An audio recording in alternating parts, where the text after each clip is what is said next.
In every era, there is a giant that appears invincible until the moment the floor disappears. For decades, the world has looked at China as a miracle of steel and concrete, an economy that defied the laws of gravity. But as you watch the sunset over a skyline of thousands of empty apartment blocks, you aren't looking at progress. You're looking at a $60 trillion hallucination. The story China has told the world for 40 years is one of endless ascent. But behind the curtain, a quiet, desperate crisis has been unfolding, one that the leadership tried to hide, but that the math is finally bringing to light. To understand the scale of what is happening, you have to look at the ghost cities. These aren't just a few empty neighborhoods. Imagine 80 million vacant homes, enough to house the entire population of Germany standing silent. For years, the Chinese government used property development as a magic wand to conjure GDP growth. It was a simple cycle. Local governments sold land to developers, developers borrowed billions to build, and citizens poured their life savings into apartments as safe investments. It accounted for nearly 30% of the entire economy. It was the ultimate engine of wealth, but it was built on a foundation of sand. Then came the 3 red lines. In an attempt to finally rein in the debt, the government pulled the plug on the developers' ability to borrow. The result wasn't a controlled descent. It was a crash. Titans like Evergrande and Country Garden, once symbols of Chinese power, began to disintegrate. But here is the twist. The crisis didn't stop at the developers. It traveled backward into the very heart of the state. Local governments in China don't function like those in the West. They rely almost entirely on selling land to pay for schools, hospitals, and infrastructure. When the developers stopped buying land, the local budgets evaporated.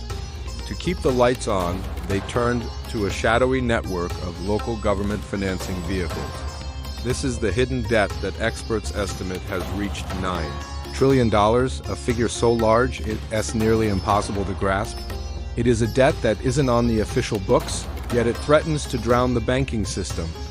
But the most unsettling part of this story isn't the buildings or the debt. It's the people.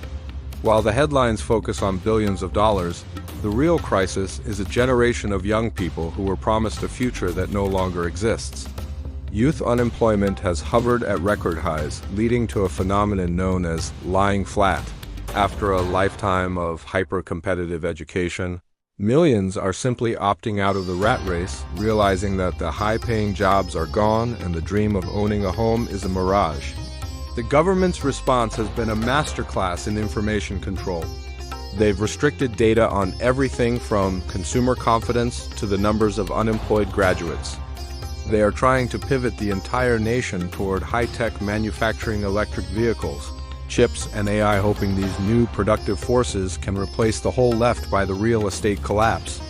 But you can't build enough cars to replace the loss of 30% of your GDP overnight. We are watching a superpower try to perform open-heart surgery on its own economy while running a marathon.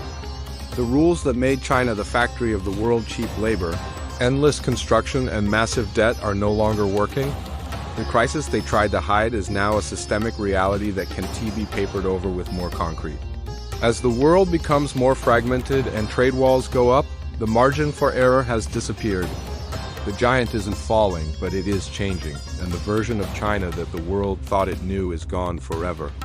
One has to wonder, if the foundation was always this fragile, what happens when the rest of the world stops believing in the miracle?